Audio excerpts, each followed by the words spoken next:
কখনো কখনো আপনার পরিকল্পনা এবং আল্লাহর পরিকল্পনা একই রকম হয়।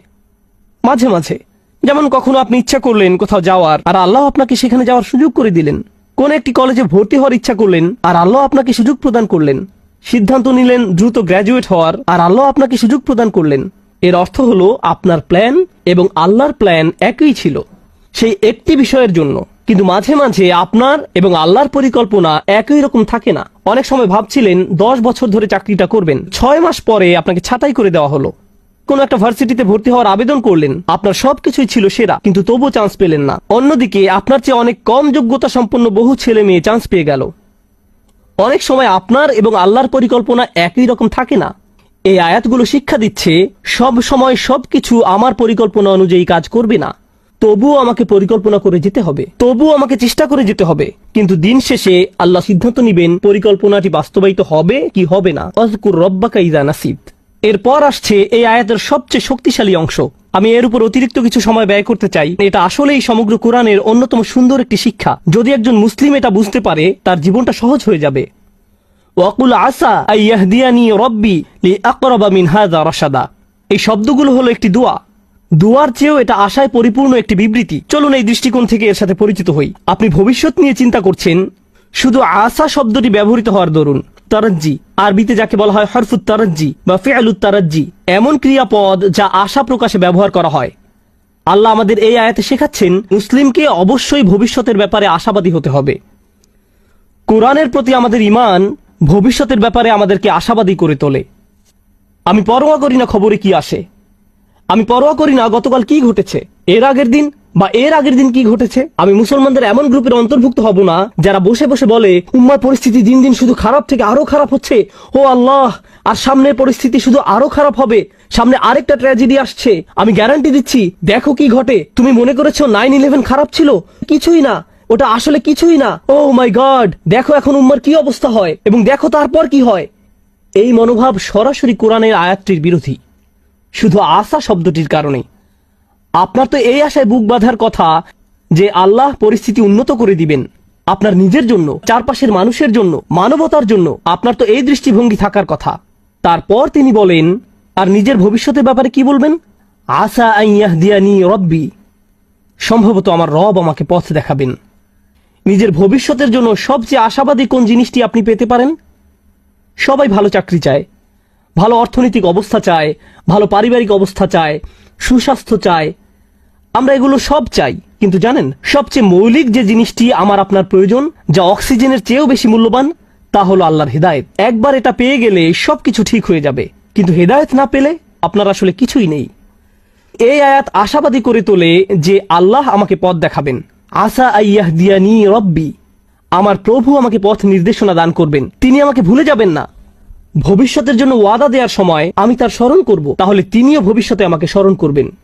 ইনশাআল্লাহ বলার মাধ্যমে আমি তাকে স্মরণ করলাম, যখন ভবিষ্যতের কথা আসে তিনিও আমাকে স্মরণ করবেন। ফাযকুরুনি আযকুরকুম, সুতরাং তোমরা আমাকে স্মরণ করো, আমিও তোমাদের স্মরণ করব। এখন আল্লাহ আপনাকে হেদায়েতের গ্যারান্টি দিচ্ছেন। আবার বলছি, এখানে মুসলমানদের বোঝার জন্য খুবই গুরুত্বপূর্ণ একটি ব্যাপার রয়েছে। সারা পৃথিবী জুড়ে বহু মানুষের মাঝে, আল্লাহিল আযীম, এই গ্রহের যেই প্রান্তে যান না কেন, মানুষের একই ধরনের বিভ্রান্তি, একই প্রশ্ন বারবার। আর সবচেয়ে কমন যেই প্রশ্নটি আমি শুনি, মানুষ বলে ইসলামের এত বেশি দলমত রয়েছে, কোরআনের ব্যাখ্যায় এত বেশি ভিডিও পাওয়া যায়, বা হাদিসের ব্যাখ্যায় কেউ এটা বিশ্বাস করে, কেউ ওটা বিশ্বাস করে। এই হুজুর অমুক ফতোয়া দেয়, ওই হুজুর তমুক ফতোয়া দেয়, আমি কি এই হুজুরকে মানবো নাকি ওই হুজুরকে মানবো? কেউ বলে এটা হালাল, কেউ বলে এটা হারাম, কিছুই জানি না, সবকিছুই বিভ্রান্তিকর। এত বেশি দল, আমি কিভাবে হেদায়েত পাবো? কিভাবে আমি জানবো যে আমি সঠিক বিষয়টা অনুসরণ করছি? কিভাবে জানবো? আমার পক্ষে তো এত এত বেশি তথ্য প্রসেস করা সম্ভব নয়। আর আমি এর সাথে একমত, আমরা এখন মাত্রাতিরিক্ত তথ্যের যুগে বাস করছি। প্রতিনিয়ত এত বেশি মত আর পথের সাথে পরিচিত হচ্ছি, এমনকি ইসলামের ভিতরেও।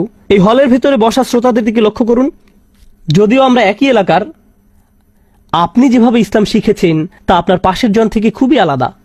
যেসব শিক্ষক আপনি পেয়েছেন, যেসব মানুষের সঙ্গ লাভ করেছেন, যে স্কুলগুলোতে শিখেছেন, তা আপনার পাশের জনের থেকে একেবারেই ভিন্ন। তাই কোনো ব্যক্তি সহজেই বিভ্রান্ত হয়ে পড়তে পারে যে কিভাবে আমি বুঝবো যে আমি সঠিক ইসলাম অনুসরণ করছি। আর এই আয়াত হলো তার জবাব। আমি কারো হেদায়েতের নিশ্চয়তা দিতে পারি না, ইউটিউব কারো হেদায়েতের নিশ্চয়তা দিতে পারে না, গুগল কারো হেদায়েতের গ্যারান্টি দিতে পারে না, এবং কোনো মানুষও হেদায়েতের নিশ্চয়তা দেয় না। এটা আমাদের আশা যে স্বয়ং আল্লাহ আমাকে ব্যক্তিগতভাবে হিদায়েত দিবেন। হেদায়েত অন্য কোথাও থেকে আসতে পারে না। আপনার কাছে কোনো তথ্য না থাকতে পারে, অথবা আপনি তথ্যের সাগরে ডুবে থাকতে পারেন, এটা কোনো ব্যাপার না। আল্লাহ আপনাকে কতটা হেদায়েত দিবেন তা নির্ভর করে আপনি কতটা হেদায়েত চান তার উপর, অন্য কারো কাছে নয়। আর একবার আল্লাহর কাছে সঠিক রাস্তা চাওয়ার পর আপনাকে আর বিচলিত থাকতে হবে না। নিশ্চিত থাকুন যে আল্লাহ আপনাকে সঠিক পথ দেখাবেন, তিনি কাউকে ফিরিয়ে দেন না। আল্লাহর কাছ থেকে হেদায়েত পাওয়া কঠিন নয়, এটা কঠিন নয়। আল্লাহ হেদায়েতের পথ খোলা রেখেছেন যারা চায় তাদের জন্য। আমাদেরকে শুধু সেসব মানুষের অন্তর্ভুক্ত হতে হবে, শুধু এইটুকুই। এই আয়াতটি সূরাতুল কাহফের অন্তর্গত। এর প্রমাণ হিসাবে সূরা কাহফ নিয়ে কথা বলে শেষ করতে পারবো না এই খুতবায়। এই গুহার অধিবাসীরা যাদের কথা আমরা প্রতি শুক্রবার পড়ে থাকি, এই মানুষগুলোর আশেপাশে কোনো নবী ছিল না, কোনো আলেম ছিল না, কোনো শায়েখ ছিল না, কোনো সাহাবী ছিল না। নিজেদের জন্য তারা নিজেরাই ছিলেন। আর তারা এমন এক এলাকায় বাস করতেন যেখানে সবাই মূর্তি পূজা করত। আর তারা একটি উপসংহারে পৌঁছেছেন, সৃষ্টিকর্তা শুধু একজন, আমরা এগুলোর উপাসনা করতে পারি না। লান্নাদউ মিন দুনিহি ইলাহান। আর এতটুকুর কারণেই আল্লাহ তাদেরকে হিদায়াত দিলেন। অন্য কোনো জ্ঞান না থাকা সত্ত্বেও, কোনো ওহী তাদের কাছে ছিল না। আল্লাহ তাদেরকে হিদায়াত দেওয়ার জন্য এতটুকুই যথেষ্ট ছিল। আর তিনি তাদেরকে এত বেশি হিদায়াত দান করলেন যে আজকের দিনে যারা বছরের পর বছর ধরে দ্বীনের জ্ঞান অর্জন করে, তারা এই যুবকদের কাহিনী অধ্যয়ন করে। কারণ এই যুবকরা আল্লাহর হিদায়াত পেয়েছিল, কারণ আল্লাহ তাদেরকে পথ দেখিয়েছিলেন। আপনার পরিস্থিতি যত অন্ধকারচ্ছন্নই হোক না কেন, আপনার যদি আল্লাহর উপর আশা থাকে, এটাই যথেষ্ট। আসা আইয়াহদিয়ানি রব্বি লি আকরাবা মিন হাযা রাশাদা।